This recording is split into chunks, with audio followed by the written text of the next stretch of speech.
I didn't flatline from the heart attack. I flatlined because of the medicine. Wow. I remember looking over my shoulder at the monitor and seeing 32 as my heart rate. And that's the last thing I remember. Blacked out. I was gone. Passed out. Yep. And I woke up just shaking violently. It's because they had shocked my heart to come back. Your wife, Julie, was in the room when this happened. That must have been terrifying for her. Yeah. Absolutely terrifying. She tells a story of trauma. For her, there was the trauma of watching something that you built a life with to be gone. So that's a different thing than, for me, I don't feel pain. I don't feel trauma from the event. I feel stronger because of it.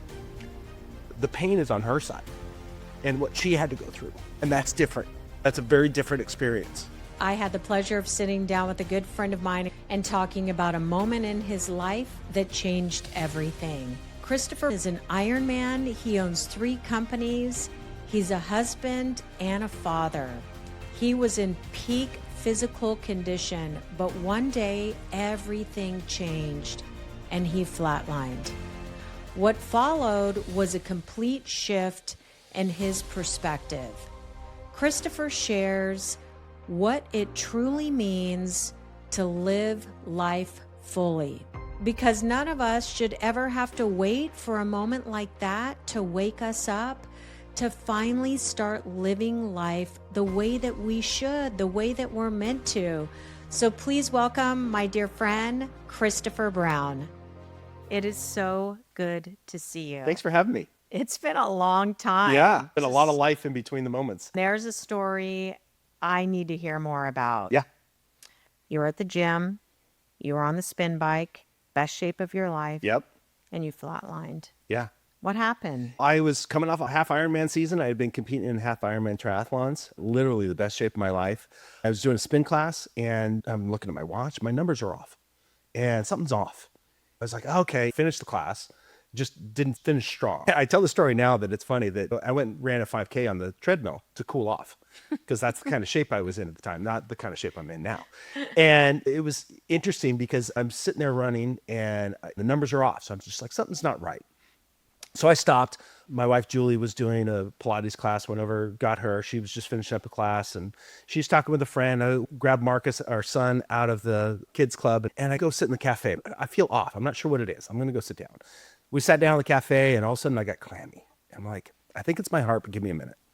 And I was like, no, we got to go. I had her grab my truck because my insurance card was in there. Kaiser got me right in, started doing all of the normal tests that they do for a heart attack, but my EKG was perfectly normal. And we were there for about 4 or 5 hours before things got real serious. Luckily, our next door neighbor had come to get our son. I don't know what time of the night it was. And Julie had made a comment to the doctor after a series of tests. She said, he has a really big heart history in the family, right? And he goes, no. And they'd been watching my cardiac enzymes rise and seeing what was going on. So they did another series of blood tests and we went back and sat down for a while. I'm in my gurney or wheelchair or whatever it was at the time. They grabbed me and they moved me into another room. And that room fills with people. But before that, I thought when I got wheeled into this room, I'm like, sweet, I'm out of here. I'm going home. I was tired. I felt fine. I wanted to go home. Room fills with people. They slapped me with a nitro patch and hit me with blood thinner in my belly. Because I had an ultra low resting heart rate, because I was an athlete, I flatlined. I didn't flatline from the heart attack. I flatlined because of the medicine. Wow. I woke up at some point later. Julie tells a story that my eyes were open, but nobody was home. And I remember that moment. I don't feel so good. And I remember looking over my shoulder at the monitor and seeing 32 as my heart rate. And that's the last thing I remember. Blacked out. I was gone. Passed out. Yep. And I woke up, I don't know how much later than this, but just shaking violently. It was because they had shocked my heart to come back. And they had given me atropine, and I'm shaking from the atropine. I remember just freezing and just shaking violently and not being able to stop that. I joke now that it's like the Microsoft joke. If you try turning it off and turning it back on again, she still doesn't like that joke because she lived through it. I got a little nap through it. But hours later, I finally get into cardiac ICU. They go in, do an angio, and found some minor buildup. I think just some plaque broke off, and that was the cause of the heart attack. I was very lucky because I was an athlete and had done all of the work as a triathlete and decided to get back in shape at that time in my 30s and early 40s, that I chose that lifestyle That's the reason I'm here today. I took that moment to say, I'm going to go get healthy again. That's what saved you. That's what saved me. You may not be here. Yeah. Otherwise. And so it would have been a much different conversation. And so you look at that and go, there's these moments and choices that you make in life that may not have a meaning in the moment that you have them, but sometime later on, something big happens. And it could be big as a heart attack. It could be as big as all the things that you've gone through, but something big is a catalyst moment in your life. And for me, that was the catalyst moment. And I'll back up a little bit. What had happened the month before that, Julie, Marcus, and I decided to take a month off. We went and had the most epic trip we've ever taken in our lives. We sailed from Sydney, Australia to Honolulu on an 18-day repositioning cruise. We took a month off. We took Marcus out of school and we started journaling just to tell the story of what we were doing and taking photographs and all of this stuff. And it was amazing. We renewed our wedding vows in Moorea with Marcus by our side. It was like all these amazing things. And then a month later, I come back and have this heart attack. So for us, it was that moment to say, why are we working so much? Why are we doing all of these things? We have, between the two of us, all these companies, and our workday is so intensive. Why? And that was what Life's About Experiences became, is this whim to take a month off and have a month on a ship, 18 days on a ship, to being a month later having a heart attack. That was the catalyst to say, do something more. And that's what it's turned into. We're coming up on, this is 9 years ago that this happened. And we've been able to grow Life's About Experiences into something more than just us. And it's about how do we inspire others to take a break from life and do something more than just themselves. At first it was, we're going to take travel photos and we're going to inspire people we'll do travel blogs and we'll tell the story about that. And it's just in the last couple of years, it's really turned into something more about how do you inspire business leaders to take a break? How do you structure your business to take a break? Because those moments of taking a break become those moments that survive and create a life outside of the work and may help save your life. Absolutely. And you're a powerhouse. You've got We got a few things going on. 3 or 4 businesses. Your wife has a business. You were an athlete. You were an Ironman. You've never taken a beat. And so for you to take that time off, which was after Ironman, everything in your life slows down and settles down, and you take time out for your family. I see your wife over there right now.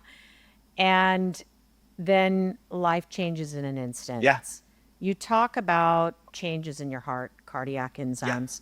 What is that? As part of a heart attack, when a heart attack is happening, your cardiac enzymes are increasing. It's basically the infection. It's the body fighting that. Those cardiac enzymes are rising throughout that night, and that's the indicator of a heart attack. Does it have anything to do with your heart rate? No, my heart rate was still low, and that was also what crashed me, is that they treated me like a normal heart attack patient, not an athlete that happened to be having a heart attack. And it's two different things. Athletes naturally have a lower heart rate. Our resting heart rate, I'm not an athlete anymore either.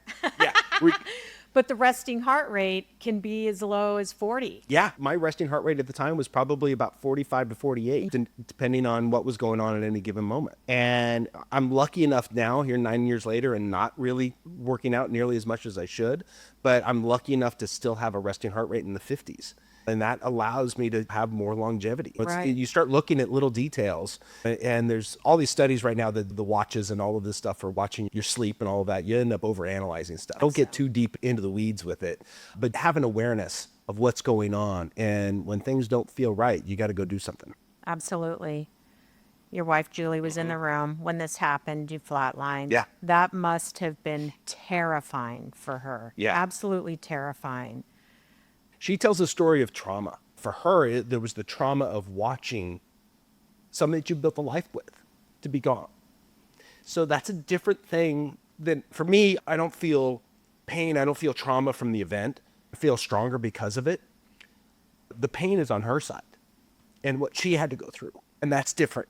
That's a very different experience. Yeah. What did she share about what she saw? It's the eyes open, nobody's home. If you see somebody that you love in that moment, what goes through your head? That's a different moment in time that I could never understand what she went through. But to have her go through that, that's what hurts. The heart attack was Fine. I recovered. I was fine. No big deal. And you change your lifestyle. You look at your food a little differently. You do all those kind of things. But for her, that still sticks. Like I had spine surgery about 3 years ago now. That hit for her when I went in. And that's a 6-7 hour surgery that I'm in there. That really hit for her when she said, I'll see you later. And she's not in control. There's some PTSD. Absolutely. That's involved in that. And I think that's what we all forget for all the things that we go through. I think easier for people like us to have the strength to, you can manage this, you can fight this because you've got control over your mentality of how your body's going to react to things.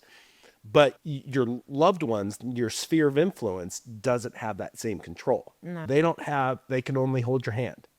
They can give you a hug, but that's it.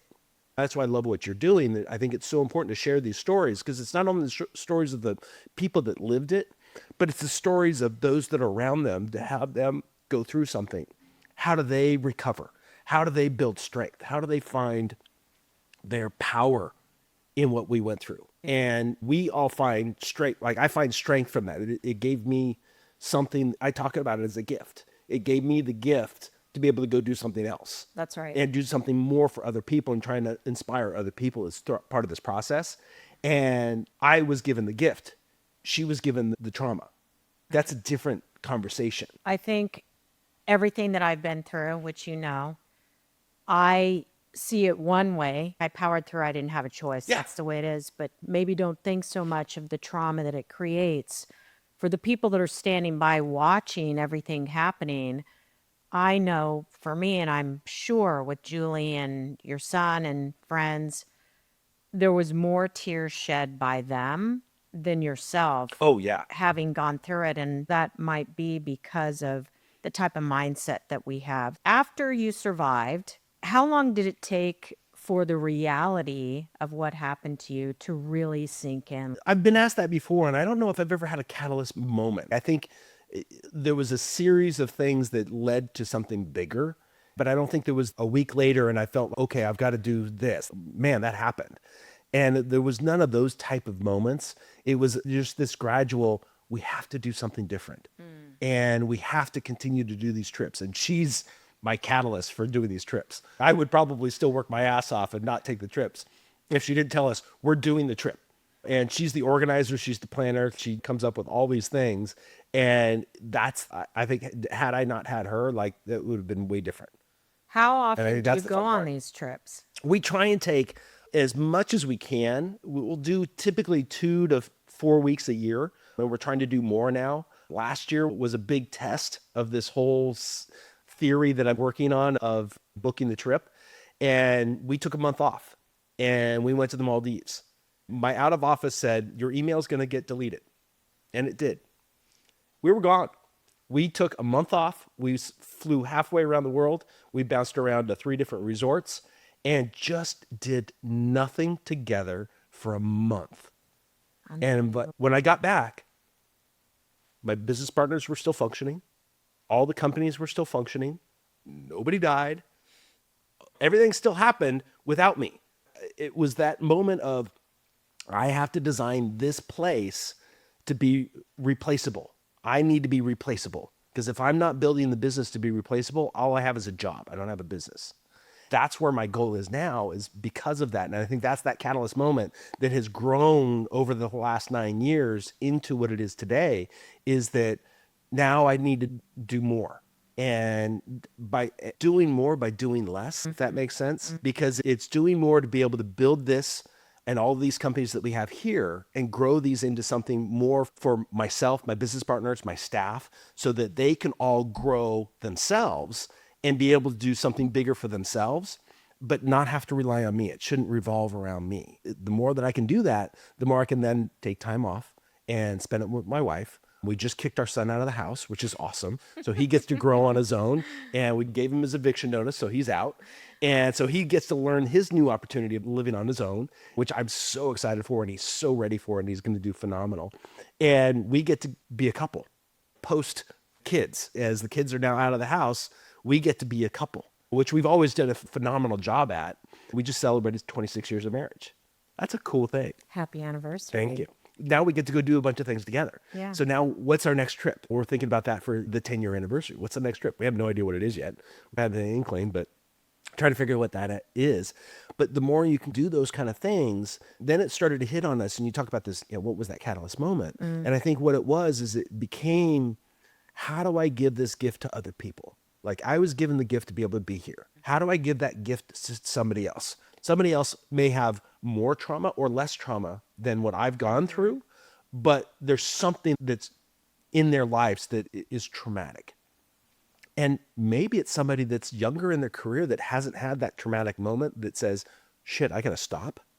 It's, no, I need to not get to that point. So how do you build a life and businesses and your overall just enjoyment of life to be able to celebrate and be a life's about experiences? Right. That's a different thought process. I don't think there was any single moment that said, oh, we're doing this, but it grew into, We're doing this. we're doing this. And it keeps evolving and it's keep growing. And now I'm writing a book based on this. And that's going to be an amazing experience. We're hoping to have that out in June of next year. And so there's that experience now is going to be, how do we tell that story and how do we connect with people to inspire them to go take a break? It's okay. When you share a couple things I think are key, you trusted your partner enough to go on this trip for an entire month Yep. and have your emails be deleted. So when you came back, there were no emails for you to read. You didn't have this backload of work that you were stressing about while you were gone because you cut the umbilical cord between yourself and work and got to go enjoy this time with your family. Yeah. And being in corporate America, we all have a very hard time doing that, not even as business owners, but as contributors to that business. We are all on working vacation. And it is no wonder we're such an unhealthy country, 100%. especially when you look at Europe and how much healthier they eat, their lifestyles, their vacations are certainly much longer than ours. There's a lot to be said, and it's become so habitual that I'm going to take my trip, but I have all these things at work going on. And my kids said to me, I know you'll appreciate this, I don't want to do what you do when I grow up because I don't want to be traveling with my laptop on vacation. Yep. And stepping away for See, they get phone it. calls. Yeah. And I think this younger generation is getting it because we all did the thing. We're a nation of priding ourselves on being busy. Yes. It's not necessarily a great thing. And there's this hustle and grind theory that exists. And I think we're evolving from that. There's a great meme that always talks about the American of out of offices is I'm having heart surgery, but I should be done by 5 p.m. so I can start responding to your emails at that point. Exactly. It's that kind of thing. But in Europe, it's we're off for this summer vacation, and summer vacation is 6 weeks long. The country still runs. Nobody died.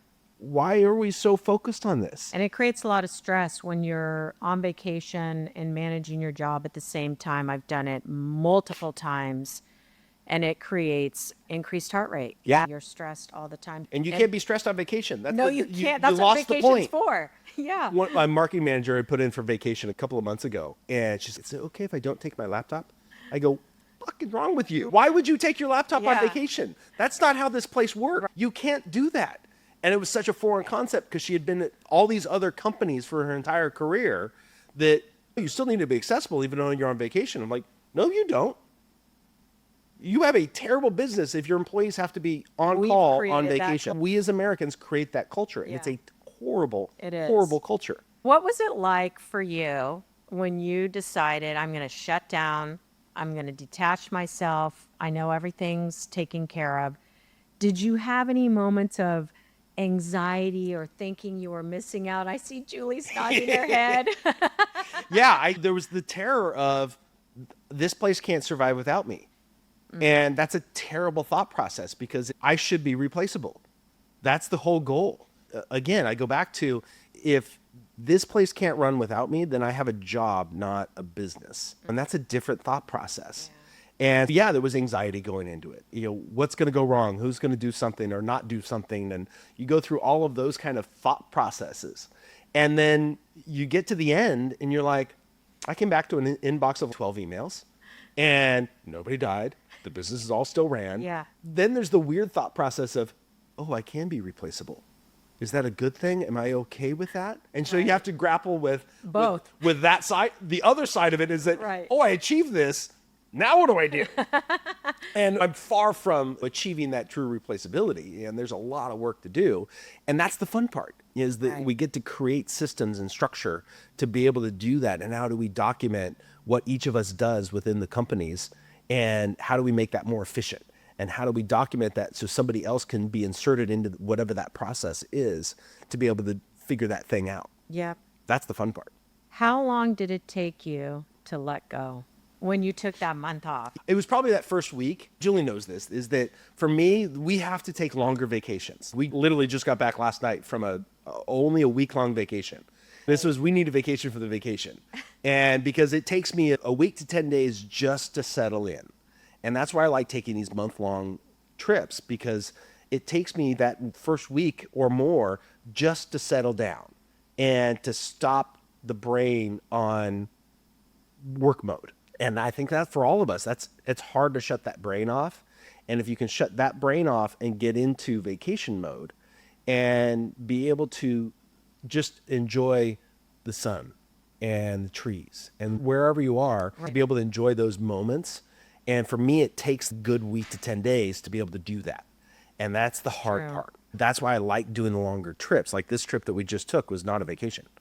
Like it was a week away. It's like having a day off. Yeah, and it was great, and we got to see all of her family, and it's one of my best friends, his wife. They came down with two of their daughters. We got to spend just an amazing family time together with all of the people that are important to us. That piece of it was amazing, but we didn't get any downtime. Julie and I love to just sit on a chair and read books. We do that together. We read books completely differently. She reads all these great fiction things, and I read business books. But that business book, for me, that's shutting my brain off, because I'm now able to think differently because I'm not in the today. Yeah. I get to be in tomorrow, and that's a different process. Do you two share this best practice to detach yourself? Because she's also a business owner. Yeah, she's the same way. It's hard for her to take a break because her company, that's a smaller staff. And with a smaller staff, it's really hard. It's you or somebody else. That's even harder because the business genuinely does revolve around her. And she's in the process of training somebody in the office to be able to start taking on a bigger role. And that allows her future freedom. And that future freedom is what we're planning right now. That's great. That's the reason you do it. Yep. When you came out of the hospital after flatlining, was it recommended that you take a break, take time off? They do all the With generic these- recommendations. Is eat well, take time off, reduce your stress. I run multiple companies. I don't get to reduce my stress. It's not just a magic thing that I can just check off. I think doctors in general are not very good at dealing with preventative medicine. I think, as you've learned too, is that there are a lot of better ways to manage your health that have nothing to do with mainstream medicine. That has to do with food, that has to do with supplements. There's so many better ways to manage your health. So while we have Kaiser, which is fine if I'm in the middle of dying, they can most of the time bring you back, but they're not great at health. So we see a private physician twice a year. And that private physician does a deep dive into our blood, something that normal medicine is not capable of doing because it's too expensive in their view. But it would be infinitely less expensive if they just did the thing, because we spend a few $100s on a blood test once a year. And that blood test gives us about a 6-page review of what's going on in our body. And the whole deep dive, not just your LDL, HDL, it literally goes into all of the layers and it finds what's going on. So she's the one that figured out what was really the catalyst to my heart attack and where my heart issues were coming from. And she calls them dump trucks. And I had too many small dump trucks in my blood, not a lot of big dump trucks. And it was how my blood was operating based on what was going on in my system. And so what she did is she put me on some supplements and a couple of prescriptions. And then she revised the normal statins that I was on from Kaiser, because those have no benefit and they'll actually do you harm. But if you went on this version, here's all the studies that show that the hearts and the vessels do much better on this. But the normal doctors are trained to do the one thing because that's the drugs that are getting pushed through the system. Correct. Because that's where the money's coming from. Versus going to a private physician, they don't have that agenda. Right. Their agenda is how do you become the most healthy person possible? If we look at it differently from that, and just having that simple blood test, those blood tests tell you everything that's going on in your body. And it's a 6-page report that is a massive deep dive that I have no clue what any of it means, but it's fascinating to learn. She knows. That's She knows. what really matters. And we sit down for an hour to review that every year. Yeah. An hour with a doctor. That's not possible anymore. It's definitely not normal. Yeah. And so she sits down and goes through line by line. You're a little high here, you're a little low here, you're right in the norm here. And we're going to give you this supplement that brings this up. And we're going to give you this supplement that brings this down. And we're going to bring your overall body into homeostasis. Once you're in homeostasis, then your body's operating in its optimal mode. And that has to do with food. That has to do with supplements. There's all of these things.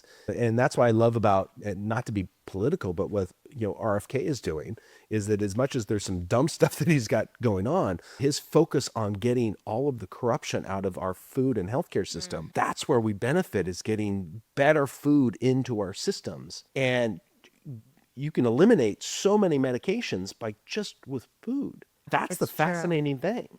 Got to get the plastic wrappers off the food with all the plastics and everything else they're that's finding in our 'em. bodies. Yeah. Yeah. You and I could go. That's Can't a whole do that. different thing. It's just simple things. You look at Yeah. life differently. When you have these catalyst moments and these traumas, then you start looking at, and hopefully more people, especially as you're doing this, more people look at that and they can see, what if I just did this? I know I've read the stories. I know I'm supposed to, but if somebody tells a story in here and that hits, and they haven't had that happen yet, but they made the change, that's what it's all about. It is. I've made it known on social media. I have IBS.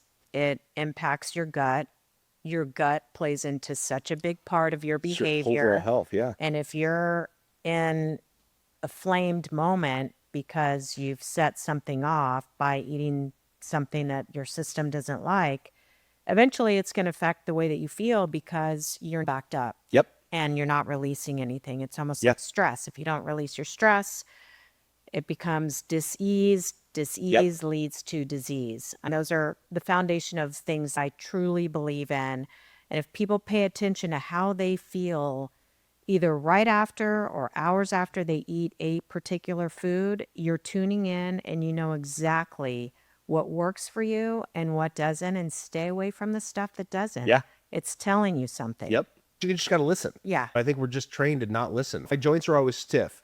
You start tying that back to certain foods, all of a sudden you eliminate a couple of things. You're like, oh my gosh, I didn't have to take all the arthritis drugs and all these other things. Exactly. It's fascinating what can be learned, but current mainstream medicine doesn't really dig into that because it's not set up for that. And that's why we started going to a private physician for our whole health, because they do understand that and they do the science to it to better understand what's going on with your body.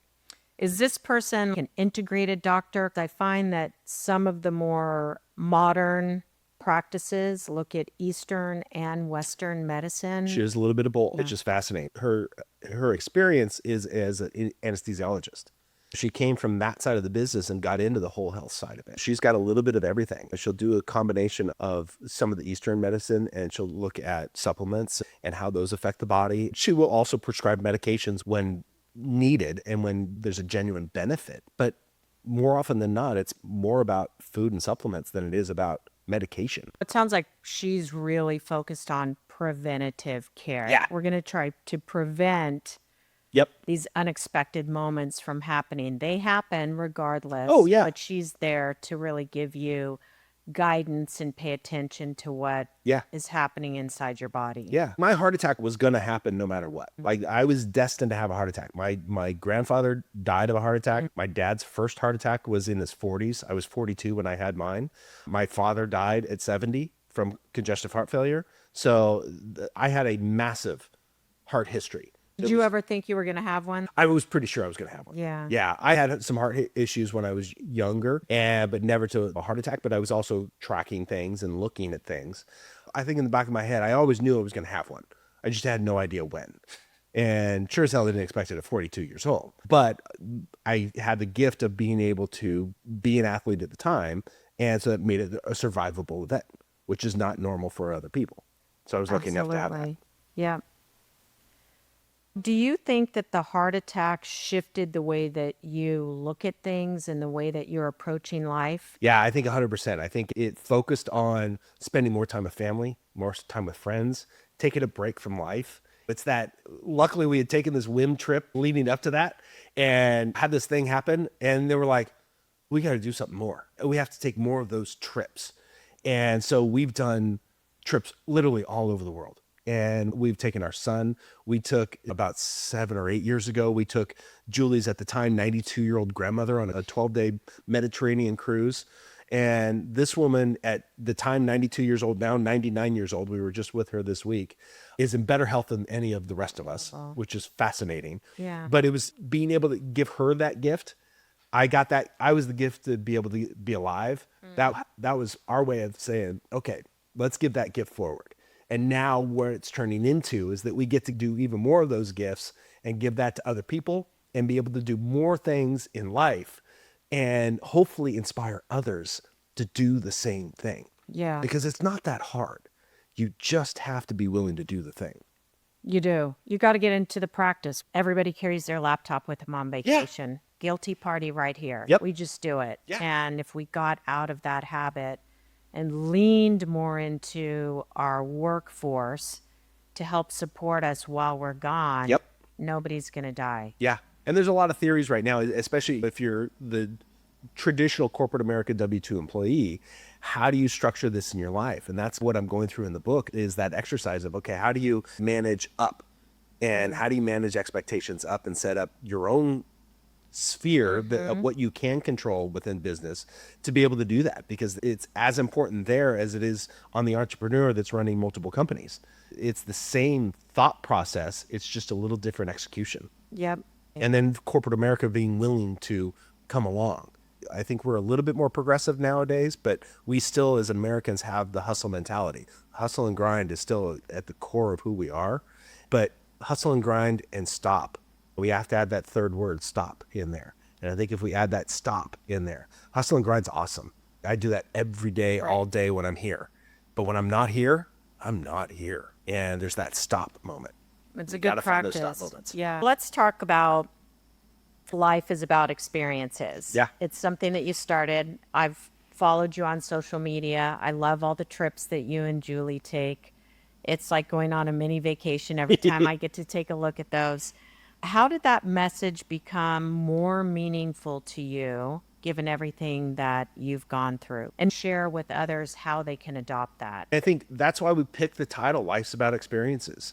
The full version is Life's About Experiences, not things. We as a society spend so much money on crap. Look at your Amazon budget for the last month. How much of that did you really need? And there's all the jokes of the Amazon boxes piling up in front of your door while you're on vacation because you were still on Amazon while you're on vacation. Exactly. But we don't need the things, but we do need experiences. Yeah. And having a heart attack and being flatlined from that, to be able to come back and be able to do something more, that's what became important. And that was the catalyst moment. And that's what Life's About Experiences has gotten so important because it's not just, it started out as just a travel blog. It was something fun to share because I love taking photos and I love taking videos and sharing these travel insights of all these places that we've done and sharing the research that Julie does, which is phenomenal, of all the details of the things to do when we're in these places. And that's great. But what's it's evolved to, and that's been the fascinating thing, is it's evolved into, like you sharing, how much you've followed along and enjoyed the mini vacation. Yes. Because that's the point. It's not where we went, it's why we went. And it's the taking that break and bringing others along with us to be able to have those breaks and moments. And even if they can't take a month off, they can take a week off and go somewhere. I tell everybody that the act of even micro experiences and taking that 3-day weekend, that's important. Start there. Take the week off, but take the week off not with your laptop. Shut the phone off, shut the devices off, and take a week off.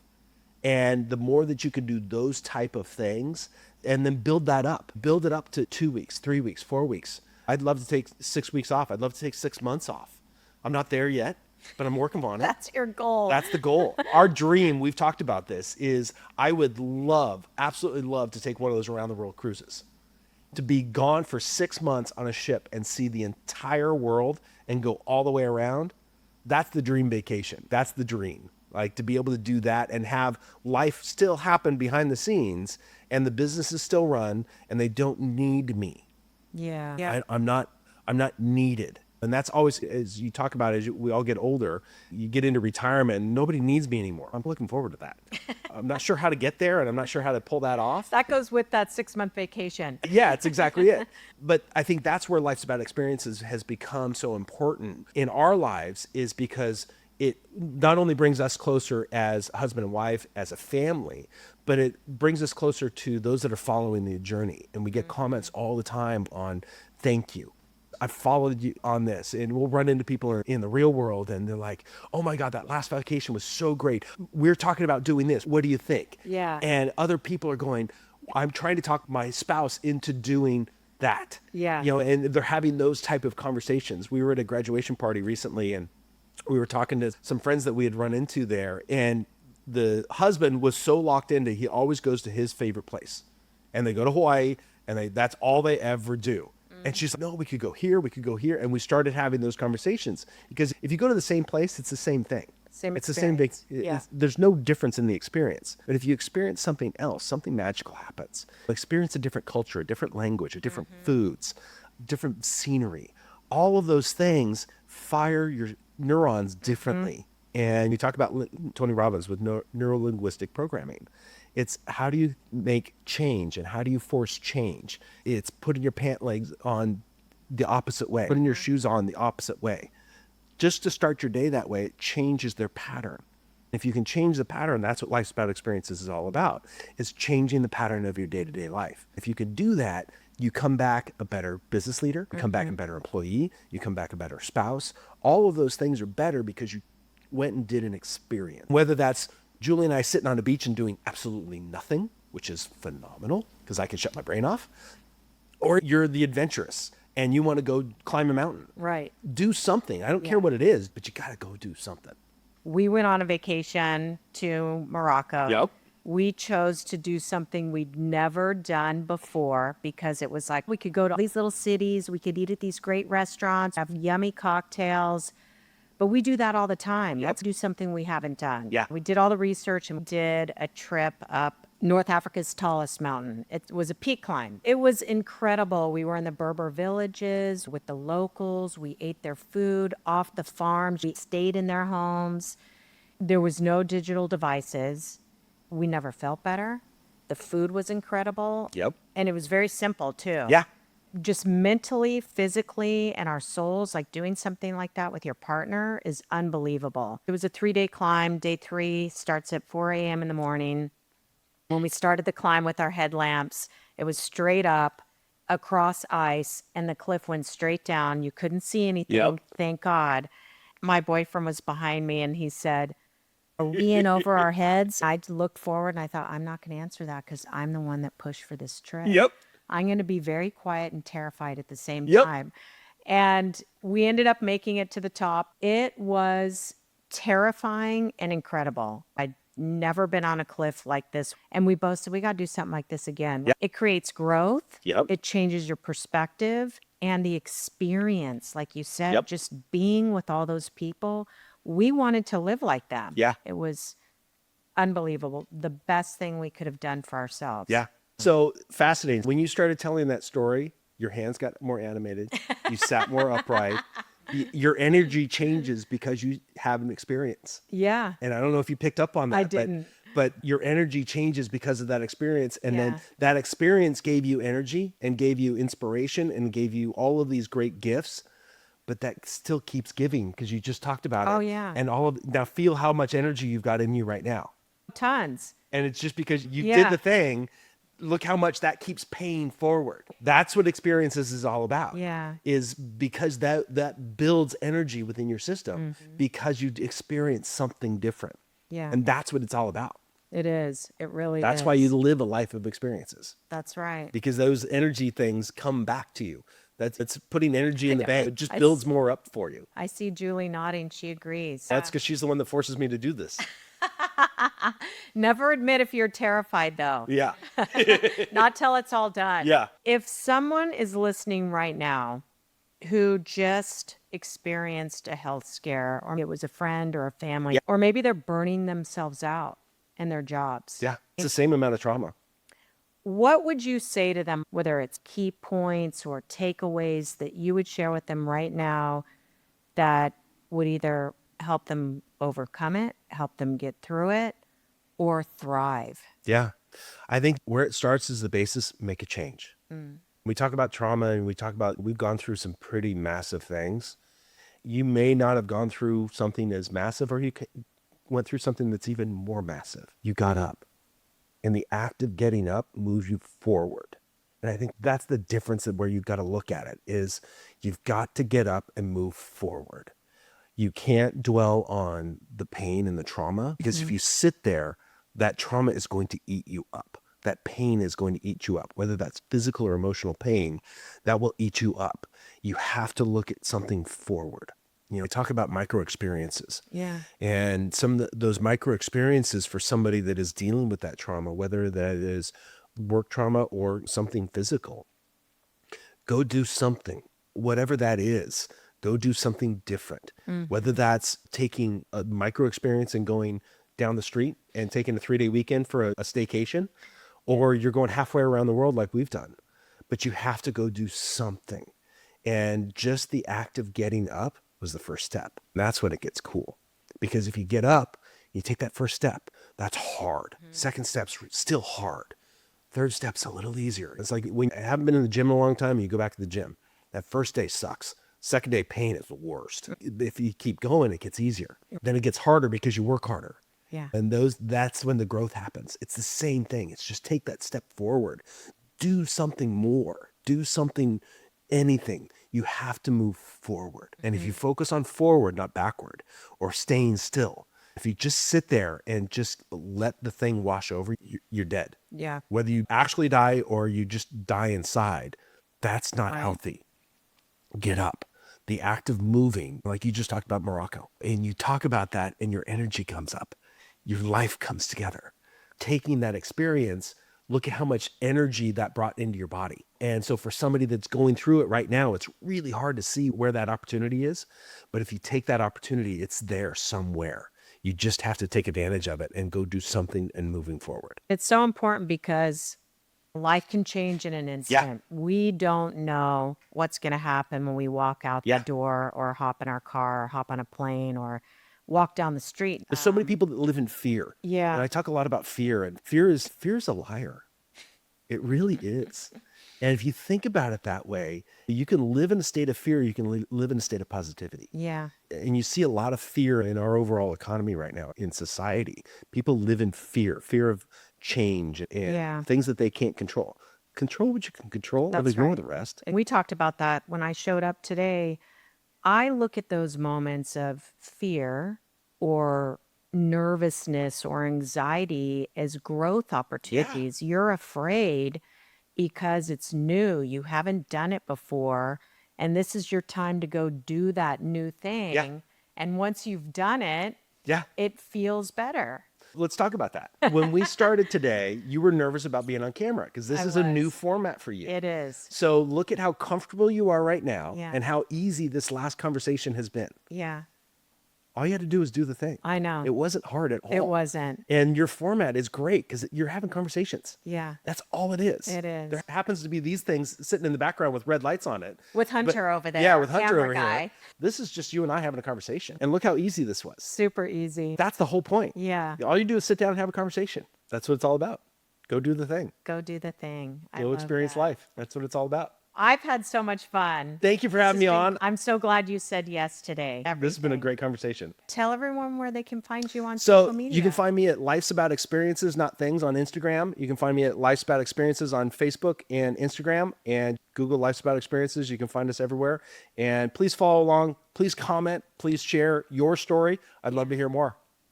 Until next time.